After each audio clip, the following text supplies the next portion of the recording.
todas. Eu queria mais que agradecer o convite, né? Honra de estar aqui, estar participando, podendo trazer um pouco de contribuição para a discussão, que eu acho extremamente importante, tá? E como membro do fórum também, né? Fico feliz de ver que as coisas vão caminhando, né? E a gente vai conseguindo realizar nossa gostosa tarefa. Bom, a minha fala de hoje, né, vou tentar trazer uma visão crítica, né, então vou estar o tempo todo criticando, né, mas no sentido de estar construindo uma relação, né, que está toda aí para ser construída, que é a relação entre saúde e educação. Tá? Então, só olha, com vocês em acabamento, eu acabei esquecendo de falar que vocês podem, no decorrer da apresentação, escrevendo perguntas, se vocês tiverem, porque no final da apresentação nós passaremos as perguntas para o Dr. Ricardo e para o professor Sandoval responder, ok?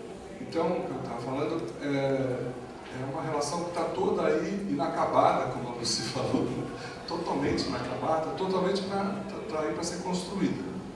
Então, trazer uma visão crítica sobre como essa relação se estabelece até os dias de hoje, eu acho super importante. Então, eu não vou estar apontando como ela deveria ser, mas sim como ela é, né? Como ela foi construída ao longo do tempo. Tá? Para que a gente possa começar a pensar de como realmente tem que ser essa relação entre saúde e educação. Tá? Posso falar de pé? Italiano não consegue falar.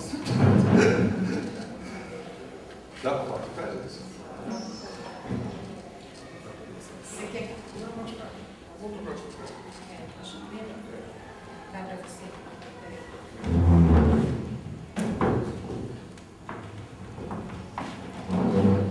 Próximo.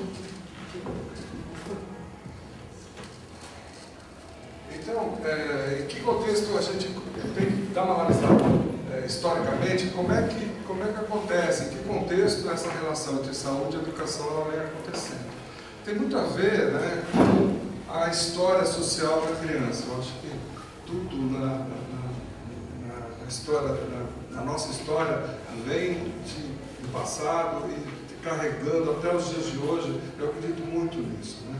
Então, para quem já leu um pouco sobre história social da criança, da família, né, consegue reconhecer que até os dias de hoje esses fatos do passado vêm trazendo suas marcas, tá? E acaba levando também a história do cuidado à infância. Tá? Próximo. Então, o determinismo histórico, né, que está muito ligado ao desenvolvimento da sociedade e o desenvolvimento da estrutura da família também. Está muito ligado, né, a construção do sentimento em relação à infância. O que a gente fala em relação a isso? É que esse sentimento que a gente tem em relação à infância, essa coisa do cuidado em relação à infância, é uma coisa construída ao longo do tempo. Então isso não existia há tempos atrás. Isso vem sendo construído até os dias de hoje. Né?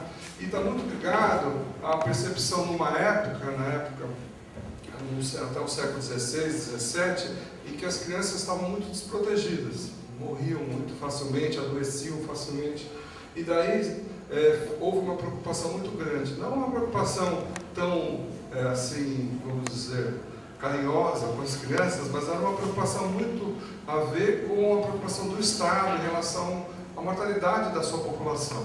Então as crianças morriam muito facilmente, então havia uma preocupação com o mercantilismo, depois com o capitalismo, de que não haveria força de trabalho ou força para os seus exércitos se as crianças continuassem morrendo tanto.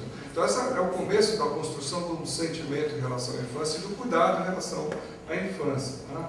Isso vem até acontecer, daí é construído em cima disso, é construído o cuidado médico, a puericultura e a pediatria, vem a partir dessa doutrina de conservação. Tá? Próximo. Então, essa visão que se tem da infância, que se foi tendo da relação da infância, ela permeia a visão que a gente tem da infância até os dias de hoje, que que é a visão de um ser frágil, débil e naturalmente doente porque é criança. Né? Então esse é um conceito que a gente sempre tem que lembrar, né? Porque isso permeia muita coisa, permeia muito a medicalização, né? Permeia muito o aparecimento de supostas doenças que possam explicar problemas que as crianças vêm apresentando. Então essa visão ela vem desde o passado, porque as crianças adoeciam e morriam muito facilmente, né? Então essa visão de que uma criança é um ser frágil, que adoece e morre facilmente, ela permeia até os dias de hoje, e não é real, né?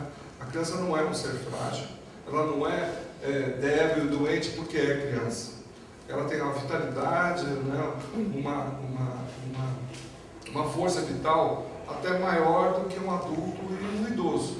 E ninguém fala aqui que o idoso adoece, né? Ou um adulto adoece porque é frágil. Não. A gente pensa em fragilidade na criança. Né? Isso, a criação da puericultura e da pediatria vem em função dessa visão também. Né? E permeia até o aparecimento da saúde escolar. Tá? Próximo.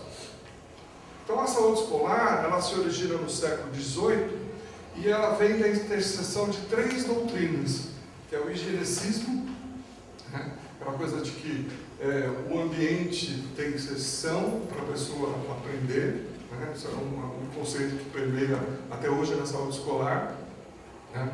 E que o organismo tem que estar saudável para poder aprender. É o famoso mens sana in corpore sano, né?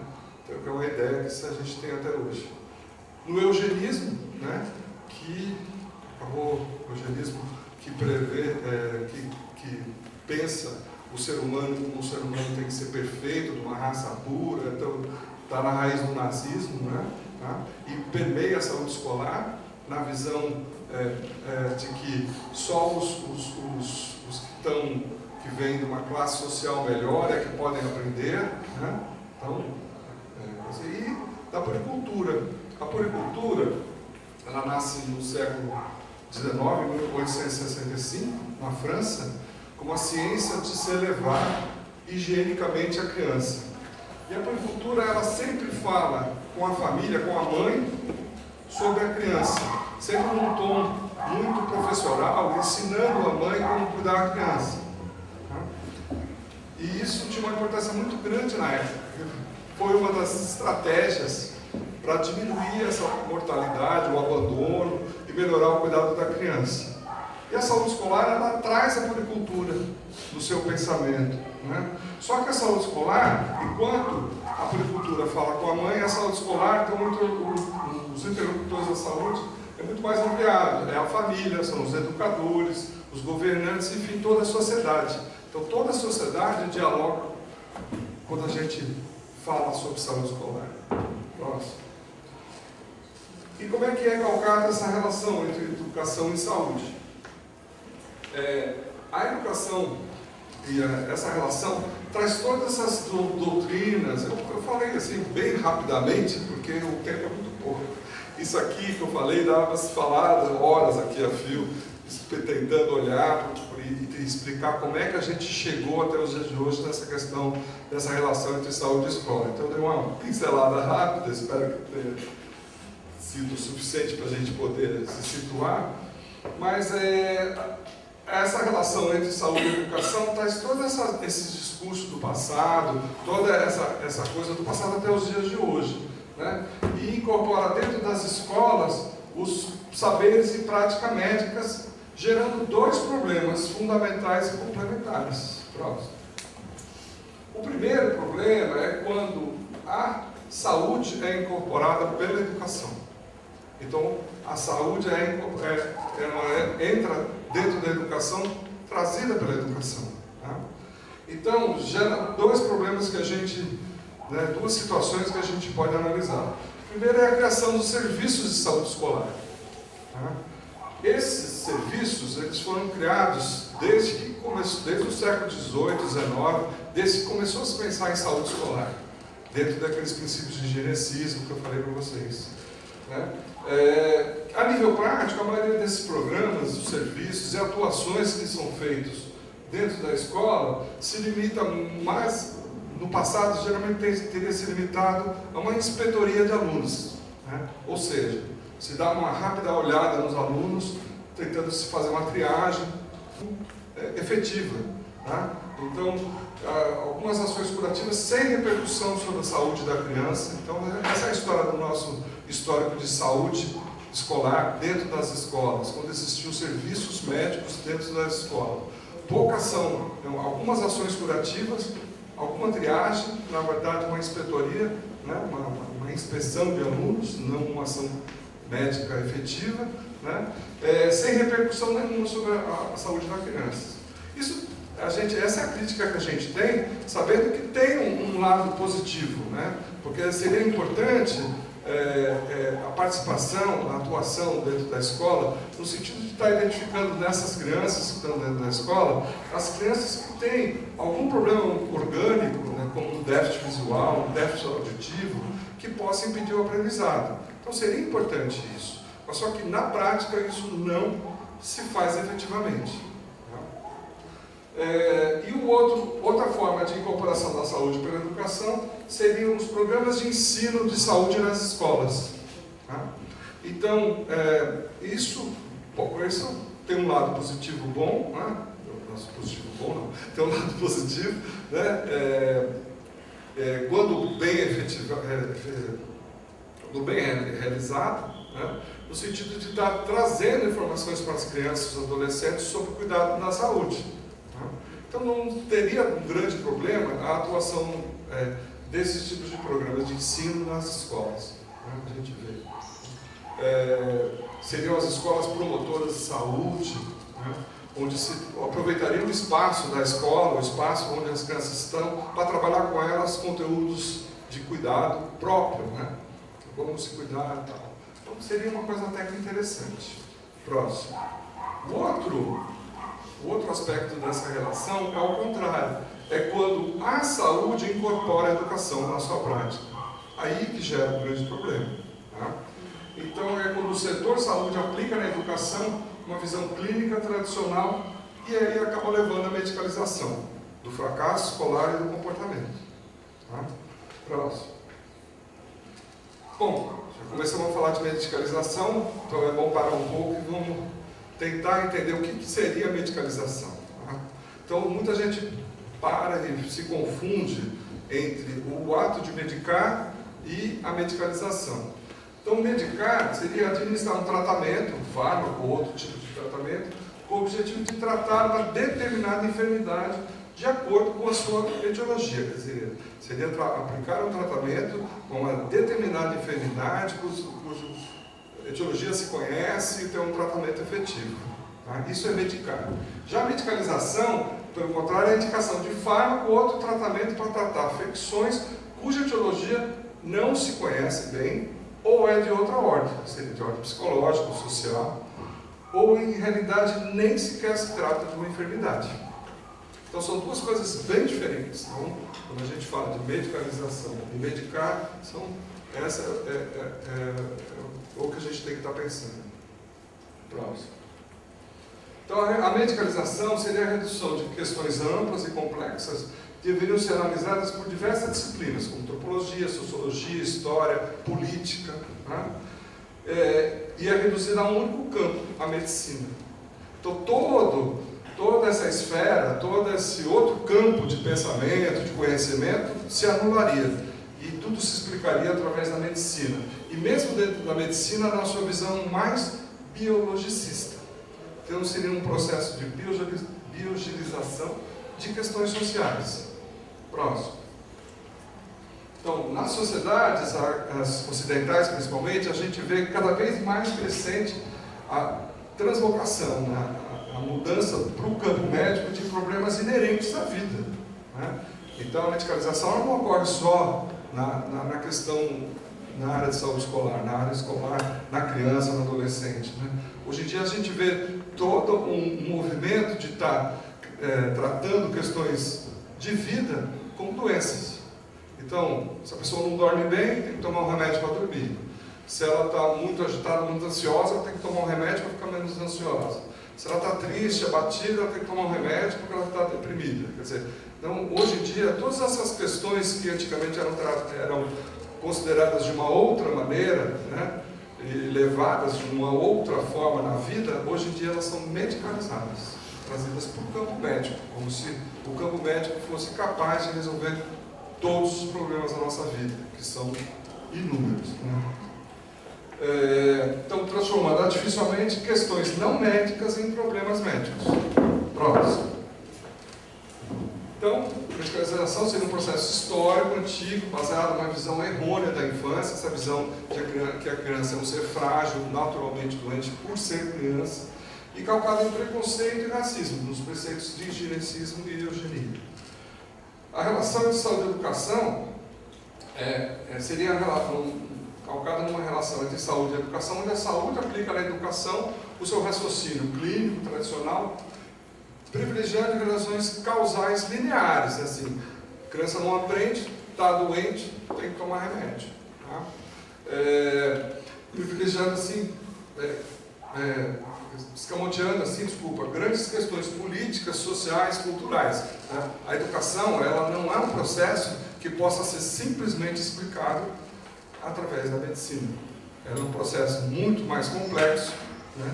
Envolve questões sociais, políticas, e vocês sabem muito bem disso, e não dá para a gente se limitar no campo da medicina para explicar um fenômeno, por exemplo, o fracasso escolar. Tá? Pronto. Próximo. Como é que ela ocorre, a medicalização?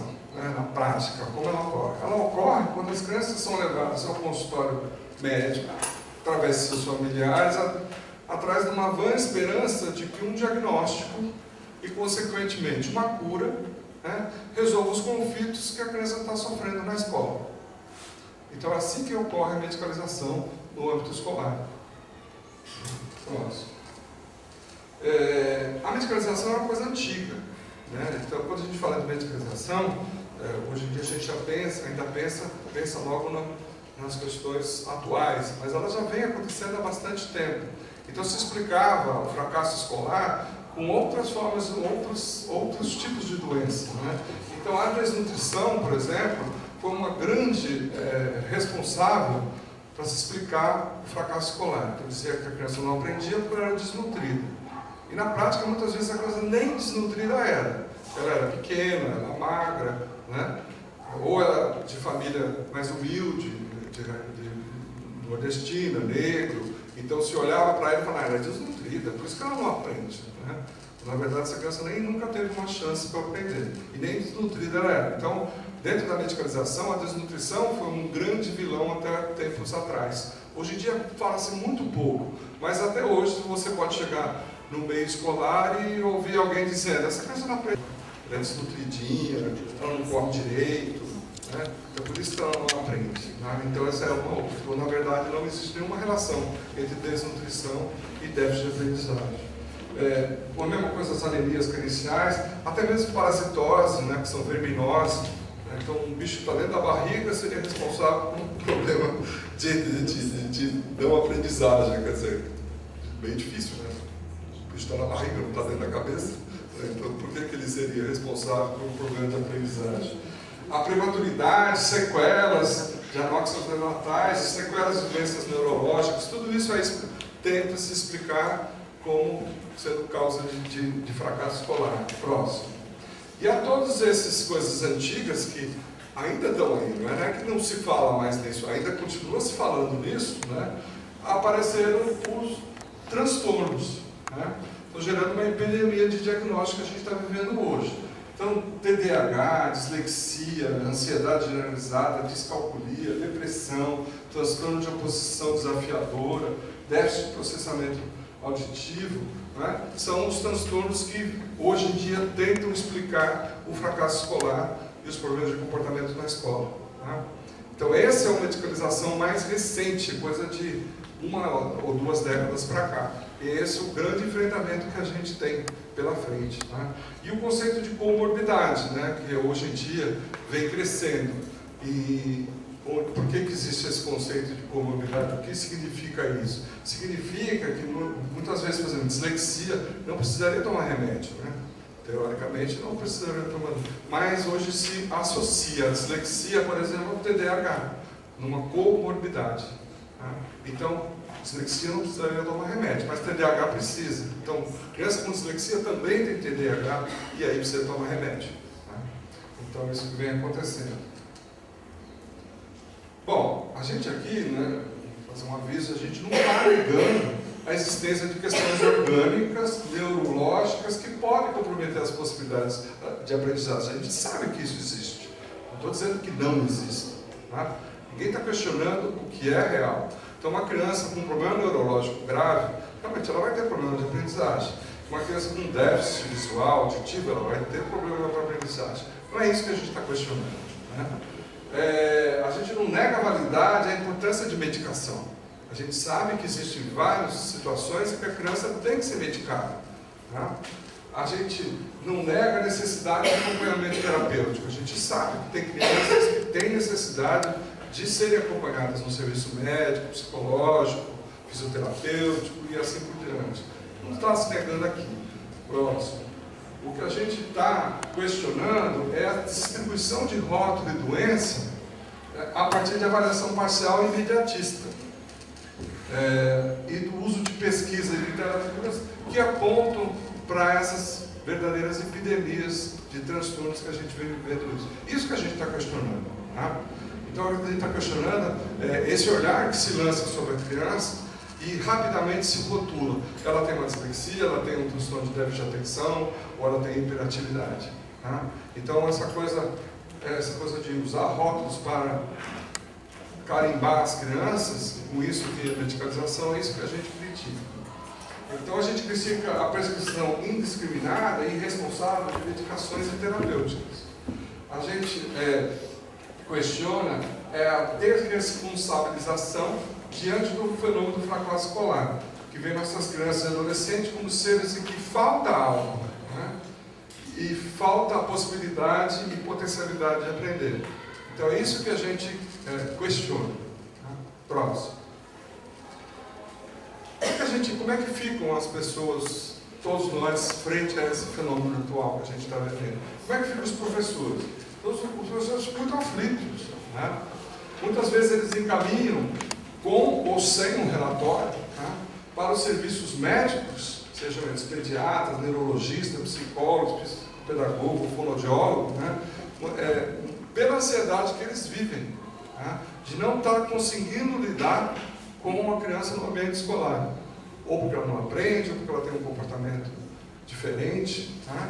Ou ela tem como a gente costuma dizer, né? Ela tem um aprender diferente, né? E o professor não consegue lidar com isso, ele acaba encaminhando aos serviços médicos como esses, tá? E os professores acabam, nessa ansiedade, também responsabilizando a família e a criança de qualquer prognóstico escolar, dizendo assim, se essa criança não for tratada, ela não vai aprender. Né? E responsabilizando a família, falando, vocês têm que resolver esse problema, tem que levar essa criança no médico. Né? Então isso, muito pela essa ansiedade, essa aflição dos professores, é o que acaba acontecendo. Próximo. Como é que ficam os pais? Os pais ficam assustados, eles descobrem que o sofrimento do filho pode ter uma origem num problema de saúde que eles desconheciam. Tá? Até o professor falou, olha, leva no médico que essa criança está com um problema, por isso que ela não aprende. Eles desconheciam qualquer problema de saúde da criança. Para eles era uma criança normal. Né? Então eles ficam extremamente assustados. E eles se sentem culpados pela não percepção anterior desse problema. Tá?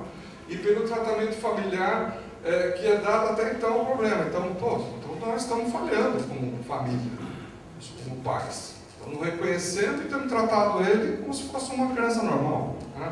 E ficam ansiosos com a possibilidade de um diagnóstico e aliviados quando o diagnóstico se concretiza. Né? Quando chega o diagnóstico, ele se sente aliviado. Agora o menino vai ser tratado. Próximo. E como é que ficam as crianças e adolescentes? Bom, elas podem incorporar essa deficiência, às vezes até com ganho secundário, né? Com mais tempo para fazer prova, ou facilidade para entrar no vestibular, esse tipo de coisa que vem, muitas vezes, hoje em dia, tem aparecido cada vez mais. Tá? Ele pode passar a se sentir portadores de uma doença. A criança se sente uma pessoa doente, e mesmo criança bem pequena. Tá? Você fala para ela, tal problema, ele vai se sentir super doente, né? Vai afetar muito ele. Pode sofrer discriminação e rejeição. Ah, esse é um coitadinho, ele tem problema, né? E com isso acaba comprometendo bastante a sua autoestima. Com a sua autoestima comprometida, dificilmente ele vai ter sucesso no seu processo educativo, né? Próximo. Como é que a gente evita a medicalização? A gente evita de várias maneiras. Primeiro, evitando o diagnóstico simplificado, evitando rotulagens médicas de transtorno, retardo, síndrome, distúrbios, né? Sem uma análise, sem a compreensão maior de todo o processo que está acontecendo com a criança. Então, para isso tem que ampliar a compreensão das dificuldades escolares com as famílias, com os familiares das crianças, dos adolescentes e também com os professores e outros profissionais escolares. Então, a gente do setor saúde, para ter um olhar melhor da criança, a gente não pode simplesmente resolver essa questão dentro do consultório médico, numa consulta, porque não é feito quase sempre. Numa consulta, dentro do consultório médico, num espaço de tempo de 15, 20 minutos. Né? Então, ampliar essa compreensão, ampliar a clínica para além dos sintomas escolares. Então, olhar essa criança, não olhar só o que está sendo apontado como sintoma escolar. Né? E evitar a aplicação de teste ou contra-prova, que já está provado que não funciona. Próximo. A ação. Então, o que a gente deveria fazer? Fazer uma avaliação clínica, uma escuta ampliada, atentando para as questões emocionais, familiares, sociais e suas relações com as questões orgânicas. Né? Então, ampliar esse olhar, ampliar a escuta desse caso. Né? Procurar estabelecer uma rede de atenção. Né? Isso é muito importante, principalmente para a gente que trabalha em unidades básicas de saúde e a gente trabalha com a visão da intersetorialidade, de estabelecer uma rede de atenção para essa criança ou para esse grupo de crianças. Né? Equipamentos que a criança frequenta, para buscar ter essa visão ampliada do problema, e não uma visão restrita de dentro do consultório. Próximo. Melhorar a relação entre saúde e educação com respeito à área de atuação de cada profissional e a possibilidade de atuação intersetorial. Então, respeitar a atuação de cada profissional. Então, por exemplo, respeitar a atuação do professor. E não trazer para a saúde e dizer, não, eu vou resolver o problema receitando aqui um remédio, quando o problema não vai ser resolvido por aí. Então, respeitar a atuação do professor. Muitas vezes não se escuta a atuação do professor em relação, ou não se respeita a atuação do professor. Tá? Retira-se do professor a autoridade que ele tem sobre o ensinar. Tá? E buscar, como eu falei, uma atuação intersetorial. Levar coisa. Em Campinas a gente tem uma atuação, uma experiência bastante grande na questão de intersetorialidade. Né? Existe lá uma rede de atenção chamada Rede da Criança e do Adolescente. Existe um serviço que trabalha com problemas escolares, que é o SADA, que busca esse tratamento dessa questão de modo intersetorial. Né? Existe a participação da assistência social, quer dizer, buscar outros espaços para tentar resolver esse problema. Né? Outra questão que a gente deveria fazer é atuar na formação de profissionais nessa área de interface saúde e educação. Então, a gente precisa melhorar a formação de médicos, de enfermeiros, de psicólogos, de fono, de professores, de educadores, né, para essa visão da medicalização. Tá? Promover espaços como esse que a gente está aqui, está usufruindo aqui, né, onde as crianças e adolescentes podem desenvolver sua criatividade e potencialidades. Tá? Próximo. Então, mesmo terminar dizendo, tá bom, final, então terminar dizendo que mesmo quando há um quadro crônico, claro, o sujeito é sempre mais do que a doença, tá? E geralmente ele precisa de ajuda para ver e crer nisso, tá? Então, assim, resgatar esse sujeito como um ser aprendente é fundamental para a gente viabilizar os projetos de vida. Então, com isso, o que eu quero dizer com isso? Próximo. É que não há doença nenhuma que impeça a aprendizagem. Então, se dessa fala toda a gente puder guardar só essa frase, já valeu. Né? E Agradecer vocês pela audiência. Obrigado.